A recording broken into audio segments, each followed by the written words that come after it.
ಬಾಲ ವಯಸ್ಸಿನಲ್ಲಿ ಬಲಶಾಲಿಯಾದ ಭಕ್ತಿಯಲ್ಲಿ ಶ್ರೀರಾಮನಿಗೆ ಶರಣಾದ ಆಂಜನೇಯನ ಅಮೋಘ ಕಥೆ. ಅಂಜನಾದೇವಿ ಇಂದಿನ ಜನ್ಮದಲ್ಲಿ ಪುಂಜಿಕಸ್ಥಳ ಅನ್ನೋ ಹೆಸರಿನ ಅಪ್ಸರೆಯಾಗಿರ್ತಾರೆ. ಒಂದು ಬಾರಿ ಅವರು ಭೂಲೋಕ ಸಂಚರಣೆಗೆ ಅಂತ ಬಂದಾಗ ಕೋತಿ ರೂಪದಲ್ಲಿ ಒಬ್ಬ ಋಷಿಮುನಿ ಕೂತ್ಕೊಂಡು ತಪಸ್ ಮಾಡ್ತಾ ಇರ್ತಾರೆ. ಇದನ್ನು ನೋಡಿದ ಅಂಜನಾದೇವಿ ಅವರಿಗೆ ಹಣ್ಣುಗಳಿಂದ ಹೊಡೆದು ಅವ್ರ ತಪಸ್ಸನ್ನು ಭಂಗ ಮಾಡ್ತಾಳೆ. ಕೋಪಗೊಂಡ ಋಷಿ, ನೀನು ನಿನ್ನ ಪ್ರೀತಿಸೋರ ಕಣ್ಣಿಗೆ ಕೋತಿ ರೂಪದಲ್ಲಿ ಕಾಣಿಸ್ತೀಯ ಅಂತ ಶಾಪ ಕೊಡ್ತಾರೆ. ತನ್ನ ತಪ್ಪಿನ ಅರಿವಾಗಿ ಅಪ್ಸರೆ ಕ್ಷಮೆ ಕೇಳ್ತಾಳೆ. ಶಾಂತಗೊಂಡ ಋಷಿ, ನೀನು ಶಿವನಾಂಶದಿಂದ ಹುಟ್ಟೋ ಮಗುವಿಗೆ ಜನ್ಮ ಕೊಟ್ಟಾಗ ನಿನ್ನ ಶಾಪ ವಿಮೋಚನೆ ಆಗುತ್ತೆ ಅಂತ ಹೇಳ್ತಾರೆ. ಈ ಶಾಪ ವಿಮೋಚನೆಯ ನಿಮಿತ್ತವಾಗಿ ಅಪ್ಸರೆಯಾಗಿದ್ದ ಅಂಜನಾದೇವಿ ಭೂಮಿ ಮೇಲೆ ಹುಟ್ಟುತ್ತಾರೆ. ತದನಂತರ ಕೇಸರಿ ಅನ್ನೋ ವಾನರ ರಾಜನನ್ನ ಮದುವೆಯಾಗ್ತಾರೆ. ಶಾಪ ವಿಮೋಚನೆಗಾಗಿ ಅಂಜನಾದೇವಿ ಶಿವನನ್ನ ಪೂಜಿಸುತ್ತಾ ಒಂದು ಬೇಡಿಕೆಯನ್ನ ಬೇಡ್ಕೋತಾಳೆ. ನೀನು ನನ್ನ ಹೊಟ್ಟೆಯಲ್ಲಿ ಮಗುವಾಗಿ ಹುಟ್ಟುವ ಅಂತ ಕೇಳ್ಕೊತಾಳೆ. ಅಂಜನಾದೇವಿ ಪೂಜೆಗೆ ಒಲಿದ ಶಿವ ವರ ನೀಡುತ್ತಾನೆ. ಇದರ ಫಲವಾಗಿ ಕೆಲವು ತಿಂಗಳುಗಳ ನಂತರ ಹನುಮಂತನಿಗೆ ಅಂಜನಾದ್ರಿ ಬೆಟ್ಟದ ಮೇಲೆ ಅಂಜನಾದೇವಿ ಜನ್ಮ ನೀಡುತ್ತಾಳೆ. ಹಾಗಾಗಿ ಹನುಮಂತನನ್ನ ಆಂಜನೇಯ, ಕೇಸರಿ ನಂದನ ಅಂತ ಕರೀತಾರೆ. ಮತ್ತೆ ವಾಯುಪುತ್ರ ಅಂತ ಯಾಕೆ ಕರೀತಾರೆ ಅದ್ರ ಬಗ್ಗೆ ತಿಳ್ಕೊಳೋದ್ಬೇಕು ಅಂದರೆ, ಶಿವ ಕೊಟ್ಟ ವರಕ್ಕೆ ಬೆಂಬಲವಾಗಿ ನಿಂತವನು ವಾಯುದೇವ. ಅದು ಹೇಗೆ ಅಂದರೆ, ದಶರಥ ಮಹಾರಾಜ ಪುತ್ರಕಾಮೇಷ್ಟಿ ಯಾಗ ಮಾಡ್ತಾ ಇರ್ತಾನೆ. ಅದರ ಪ್ರಸಾದದ ಪಾಯಸವನ್ನ ಕೌಸಲ್ಯ ದೇವಿಗೆ ಕೊಟ್ಟಿರ್ತಾನೆ. ಅದರ ಒಂದು ಭಾಗವನ್ನ ವಾಯುದೇವ ಅದ್ದಾಗಿ ಬಂದು ತೆಗೆದುಕೊಂಡೋಗಿ ಅಂಜನಾದೇವಿಗೆ ಕೊಡ್ತಾನೆ. ಶಿವನ ಪ್ರಸಾದ ಅಂತ ಸೇವಿಸಿದ ಅಂಜನಾದೇವಿ ಗರ್ಭವತಿ ಆಗ್ತಾಳೆ. ಹಾಗಾಗಿ ವಾಯುಪುತ್ರ ಅಂತ ಕರೀತಾರೆ ಅನ್ನೋದು ಕೆಲವೊಂದು ಉಲ್ಲೇಖಗಳು. ಇನ್ನು ಆಂಜನೇಯನ ಬಾಲ್ಯದ ಬಗ್ಗೆ ತಿಳ್ಕೊಳೋದು ಅಂದರೆ, ಆಂಜನೇಯ ಬಾಲ್ಯ ಕಳೆದಿರೋದೆಲ್ಲ ಅಂಜನಾದ್ರಿ ಬೆಟ್ಟದ ಮೇಲೆ. ಅವನು ಎಂಥ ಸಾಹಸಿ ಅಂತಂದರೆ, ಬಾಣಂತಿಯಾಗಿರೋ ಅಂಜನಾದೇವಿಗೆ ಸ್ನಾನ ಮಾಡೋದಕ್ಕೆ ನೀರಿಲ್ಲ ಅಂತ ಚಿಂತೆ ಮಾಡ್ತಾ ಇರಬೇಕಾದ್ರೆ ಹಸುಗೂಸಾಗಿರೋ ಆಂಜನೇಯ ಬೆಟ್ಟದ ತಪ್ಪಲಿನಲ್ಲಿ ಹರಿತಾ ಇರೋವಂಥ ತುಂಗಭದ್ರಾ ನದಿನೇ ತಾನಿರೋ ಕಡೆ ಹರಿಯೋ ಹಾಗೆ ಮಾಡ್ತಾನೆ. ಅವತ್ತಿನಿಂದ ತುಂಗಭದ್ರಾ ನದಿ 2 ಭಾಗಗಳಾಗಿ ಹರಿಯುತ್ತೆ. ಇದನ್ನು ಹನುಮನ ಸೆಳುವು ಅಂತಲೂ ಕೂಡ ಕರೀತಾರೆ.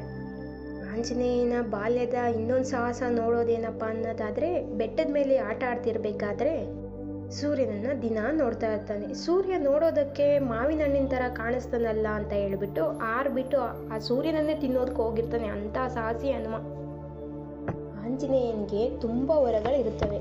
ಅದರಲ್ಲಿ ನಾವು ಕೆಲವೊಂದು ನೋಡೋಣ ಅಂದರೆ, ಆಂಜನೇಯನಿಗೆ ಚಿರಂಜೀವಿ ಆಗುವ ವರ ಸಿಕ್ಕಿರುತ್ತೆ. ಅವನಿಗೆ ಬೇಕೆಂದಾಗ ಸಾವನ್ನು ಆಹ್ವಾನಿಸ್ಬೋದಾಗಿತ್ತು, ಆ ಥರ ವರ ಸಿಕ್ಕಿರುತ್ತೆ. ಶನೇಶ್ವರ ದೇವರು ಕೂಡ ಆಂಜನೇಯನಿಗೆ ಶನಿವಾರದ ದುಷ್ಟ ನಿವಾರಕ ಅಂತಲೂ ಕೂಡ ವರ ಕೊಟ್ಟಿರ್ತಾರೆ. ಜೊತೆಗೆ ಯಾರು ಹನುಮನ ಜಪ ಮಾಡ್ತಾರೋ ಅವರಿಗೆ ನಾನು ತೊಂದರೆ ಕೊಡೋದಿಲ್ಲ ಅಂತಲೂ ವರ ನೀಡಿರ್ತಾರೆ. ಬೆಂಕಿ, ನೀರು, ಗಾಳಿ, ಬೇರೆ ಯಾವ ಶಕ್ತಿಯಿಂದನೂ ಆಂಜನೇಯನಿಗೆ ತೊಂದರೆ ಆಗದೇ ಇರೋ ರೀತಿ ಎಲ್ಲ ದೇವತೆಗಳು ಅವರಿಗೆ ವರ ನೀಡಿರ್ತಾರೆ.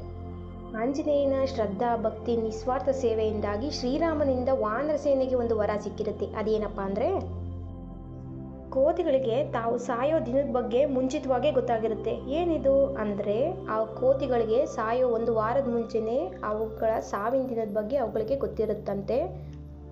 ಹಾಗಾಗಿ ಅವು ಒಂದು ಸುರಕ್ಷಿತ ಜಾಗಕ್ಕೆ ಹೋಗಿ ಆಹಾರ, ನೀರು ಎಲ್ಲ ಬಿಟ್ಟು ಗೆದ್ಲು ಹುಳುಗಳು ಇರೋವಂಥ ಜಾಗದಲ್ಲಿ ಹೋಗಿ ಮಲ್ಕೋತಾವಂತೆ.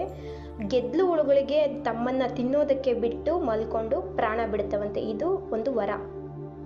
ಇಷ್ಟೆಲ್ಲ ವರ ಸಿಕ್ಕಿರೋ ನಮ್ಮ ಆಂಜನೇಯನಿಗೆ ಶಾಪಗಳು ಇದ್ದೇ ಇರ್ತವಲ್ಲ. ಅದೇನಪ್ಪ ಅಂದರೆ, ಆಂಜನೇಯ ಚಿಕ್ಕವನಿರುವಾಗ ಎಷ್ಟು ಚೇಷ್ಟೆ ಮಾಡ್ತಾ ಇರ್ತಾನೆ ಅಂತಂದರೆ, ಕೋಪಗೊಂಡು ಶಾಪನೇ ಕೊಡುವಷ್ಟು ಚೇಷ್ಟೆ ಮಾಡ್ತಾ ಇರ್ತಾನೆ. ಅದಕ್ಕೊಂದು ನಿದರ್ಶನ ಏನಪ್ಪ ಅಂದರೆ, ಆಂಜನೇಯ ಚಿಕ್ಕವನಿರುವಾಗ ಋಷಿಗಳು ಯಾರಾದರೂ ತಪಸ್ ಮಾಡ್ತಾ ಇದ್ದರೆ ಅವ್ರಿಗೆ ಹೋಗಿ ತೊಂದರೆ ಕೊಡೋದು ಯಾವ ರೀತಿ ಅಂದರೆ, ಅವರೊಂದು ಜಾಗದಲ್ಲಿ ಕುತ್ಕೊಂಡು ಧ್ಯಾನ ಮಾಡ್ತಾ ಇದ್ರೆ ಅವ್ರನ್ನ ಎತ್ಕೊಂಡೋಗಿ ಬೇರೆ ಕಡೆ ಎಲ್ಲೋ ಕೂರಿಸಿ ಬರೋದು, ಈ ರೀತಿ ಮಾಡ್ತಾ ಇರ್ತಾನೆ. ಇದರಿಂದ ಕೋಪಗೊಂಡು ಋಷಿ ಒಬ್ಬರು, ನೀನು ನಿನ್ನ ಶಕ್ತಿಯನ್ನೆಲ್ಲ ಮರ್ತೋಗು, ನಿನಗೆ ನಿನ್ನ ಶಕ್ತಿ ನೆನಪೇ ಆಗಬಾರ್ದು ಅಂತ ಶಾಪ ಕೊಡ್ತಾರೆ. ಇದನ್ನು ನೋಡಿದ ಅಂಜನಾದೇವಿ ಓಡಿ ಬಂದು ಋಷಿನ ಬೇಡ್ಕೊತಾರೆ. ಆಗ ಅವರು ಮುಂದೊಂದು ದಿನ ಇವನ ಶಕ್ತಿಯನ್ನೆಲ್ಲ ಯಾರು ನೆನಪಿಸ್ತಾರೆ, ಆಗ ಇವನಿಗೆ ಇವನ ಶಕ್ತಿ ಬಗ್ಗೆ ತಿಳಿಯುತ್ತೆ ಅಂತ ಹೇಳ್ಬಿಟ್ಟು ಶಾಪ ವಿಮೋಚನೆ ಬಗ್ಗೆ ಹೇಳ್ತಾರೆ. ಇಷ್ಟೊತ್ತು ನಾವು ಆಂಜನೇಯನ ಬಾಲ್ಯದಲ್ಲಿರುವಂಥ ಸಾಹಸ, ಅವನ ಕತೆ, ಅವನಿಗಿದ್ದಿದ್ದ ಶಾಪಗಳು ಮತ್ತು ಅವನಿಗೆ ಸಿಕ್ಕಿದ್ದಂಥ ವರಗಳು, ಇವುಗಳ ಬಗ್ಗೆ ತಿಳ್ಕೊಂಡಿದ್ದು ನಾವು ಅವನು ಹುಟ್ಟಿದ ಜಾಗದ ಆ ಮಹಿಮೆಯನ್ನು ಕೂಡ ನಾವು ತಿಳ್ಕೊಬೇಕಲ್ವ. ಅದರ ವಿಶೇಷತೆ ಏನು, ಅಲ್ಲಿರುವಂಥ ನಂಬಿಕೆಗಳೇನು, ಅಲ್ಲಿ ಯಾವ ರೀತಿ ಆಚರಣೆ ಮಾಡ್ತಾರೆ, ಅದ್ರ ಬಗ್ಗೆ ತಿಳ್ಕೊಳ್ಳೋದಾದರೆ, ಆಂಜನೇಯ ಹುಟ್ಟಿರೋದು ಅಂಜನಾದ್ರಿ ಬೆಟ್ಟದ ಮೇಲೆ. ಈ ಅಂಜನಾದ್ರಿ ಬೆಟ್ಟ ಇರೋದು ಕೊಪ್ಪಳ ಜಿಲ್ಲೆ ಗಂಗಾವತಿ ತಾಲೂಕಿನಲ್ಲಿ ಅಂಜನಾದ್ರಿ ಬೆಟ್ಟ ಇದೆ. ಈ ಬೆಟ್ಟಕ್ಕೆ 570 ಮೆಟ್ಟಿಲುಗಳಿವೆ. ಈ ಬೆಟ್ಟನ ವಿಜಯನಗರದ ಸಾಮ್ರಾಜ್ಯದವರು ಜೀರ್ಣೋದ್ಧಾರ ಮಾಡಿದ್ದಾರೆ ಅನ್ನೋದಕ್ಕೆ ಕೆಲವೊಂದು ಉಲ್ಲೇಖಗಳಿವೆ. ಆ ಬೆಟ್ಟದ ಮೇಲೆ ಎಲ್ಲರನ್ನೂ ವೆಲ್ಕಮ್ ಮಾಡೋದಕ್ಕೆ ಸಾಕಷ್ಟು ಕೋತಿಗಳು ಕಾಣಿಸ್ತವೆ. ಆ ಕೋತಿಗಳಿಗೆ ತಿಂಡಿ ಕೊಟ್ಟು ಹೋಗಿ ಆಂಜನೇಯನ ದರ್ಶನ ಮಾಡ್ಕೊಂಡು ಬಂದರೆ ಏನಾದರೂ ಬೇಡಿಕೆಗಳಿದ್ದರೆ ಬೇಗ ಈಡೇರುತ್ತೆ ಅನ್ನೋದು ಅಲ್ಲಿನ ಜನರ ನಂಬಿಕೆ. ಅಂಜನಾದ್ರಿ ಬೆಟ್ಟದ ಮೇಲಿಂದ ನಿಂತ್ಕೊಂಡು ನಾವು ನೋಡಿದ್ರೆ ಅಲ್ಲಿ ಸುತ್ತ ಋಷಿ ಪರ್ವತ, ಕಿಷ್ಕಿಂಧೆ ಸಾಮ್ರಾಜ್ಯದ ಬಗ್ಗೆ ಮತ್ತು ಹಂಪಿಲಿರೋ ಎಲ್ಲ ದೇವಸ್ಥಾನಗಳು ಕೂಡ ನಮಗೆ ಕಾಣಿಸ್ತವೆ. ಅಂಜನಾದ್ರಿ ಬೆಟ್ಟದ ಮೇಲಿಂದ ನಿಂತ್ಕೊಂಡು ನೋಡಿದ್ರೆ ಸೂರ್ಯೋದಯ ಮತ್ತು ಸೂರ್ಯ ಮುಳುಗೋದು ತುಂಬ ಸುಂದರವಾಗಿ ಕಾಣಿಸುತ್ತೆ. ಹಾಗಾಗಿ ಅದನ್ನು ನೋಡೋದಕ್ಕೆ ಬೇರೆ ದೇಶದ ಜನರು ಕೂಡ ಬರ್ತಾರೆ. ಅಂಜನಾದ್ರಿ ಬೆಟ್ಟದ ಮೇಲೆ ಒಂದು ವಿಶೇಷವಾದ ಕಲ್ಲಿಟ್ಟಿದ್ದಾರೆ. ಯಾವುದಪ್ಪ ಅದು ಕಲ್ಲು ಅಂದರೆ, ಶ್ರೀರಾಮಚಂದ್ರ ಲಂಕೆಗೆ ಹೋಗೋದಕ್ಕೆ ಕಟ್ಟಲು ಬಳಸಿದ್ದ ಒಂದು ಕಲ್ಲು. ಅದೇನು ರಾಮ ಸೇತುವೆ ಕಟ್ಟೋದಕ್ಕೆ ಅಂತ ಬಳಸಿದ್ದ ಒಂದು ಕಲ್ಲು. ಅದು 25 kg ತೂಕ ಇದ್ದರೂ ಕೂಡ ನೀರಲ್ಲಿಟ್ಟಿರೋದ್ರಿಂದ ತೇಲುತ್ತೆ. ಅದು ನೀರಲ್ಲಿ ತೇಲುತ್ತೆ. ಇದೊಂದು ವಿಶೇಷ. ಅಂಜನಾದ್ರಿ ಬೆಟ್ಟದ ಮೇಲೆ ಇರೋವಂಥ ಆಂಜನೇಯನ ವಿಗ್ರಹನ ಅಲ್ಲೇ ಇರೋ ಒಂದೇ ಬಂಡೆಯಿಂದ ಕೆತ್ತಲಾಗಿದೆ ಅನ್ನೋದಕ್ಕೆ ಕೆಲವೊಂದು ಉಲ್ಲೇಖಗಳನ್ನು ಕೂಡ ನಾವು ನೋಡ್ಬೋದು. ಇಲ್ಲಿ ಜನರ ಒಂದು ಬಲವಾದ ನಂಬಿಕೆ ಏನಪ್ಪ ಅಂತಂದರೆ, ಮದುವೆ ಆಗಿರೋ ಗಂಡ ಹೆಂಡತಿ ಜೊತೆಯಾಗಿ ಬೆಟ್ಟ ಹತ್ಕೊಂಡೋಗಿ ಕೊನೆಯಲ್ಲಿರೋ ಕೆಲವೊಂದು 10 ಮೆಟ್ಲನ್ನು ಗಂಡ ತನ್ನ ತೋಳಲ್ಲಿ ಹೆಂಡತಿನ ಎತ್ಕೊಂಡೋಗಿ ಆಂಜನೇಯನ ದರ್ಶನ ಮಾಡಿದ್ರೆ ಆಂಜನೇಯನಂತಹ ಬಲಿಷ್ಠವಾದ ಗಂಡು ಮಗು ಆಗುತ್ತೆ ಅನ್ನೋದು ಅಲ್ಲಿನ ಸ್ಥಳೀಯ ಜನರ ನಂಬಿಕೆ. ಅಂಜನಾದ್ರಿ ಪರ್ವತದ ಬಗ್ಗೆ ರಾಮಾಯಣದಲ್ಲಿ ತುಂಬ ವಿಶೇಷವಾಗಿಯೂ ಕೂಡ ಎಕ್ಸ್ಪ್ಲೈನ್ ಮಾಡಿದ್ದಾರೆ. ರಾಮಾಯಣದಲ್ಲಿ ಬರುವ ಬೇರೆ ಎಲ್ಲ ಪರ್ವತಗಳಿಗಿಂತ ಅಂಜನಾದ್ರಿ ಪರ್ವತ ಅನ್ನೋದು ತುಂಬ ಪವಿತ್ರವಾದದ್ದು ಅಂತ ಹೇಳ್ಬಿಟ್ಟು ತಿಳಿಸಿದ್ದಾರೆ. ರಾಮಾಯಣ ಅನ್ನೋದು ಎಷ್ಟು ದೊಡ್ಡದು, ಅದರಲ್ಲಿ ಆಂಜನೇಯನ ಪಾತ್ರ ಅನ್ನೋದು ಎಷ್ಟು ದೊಡ್ಡದು.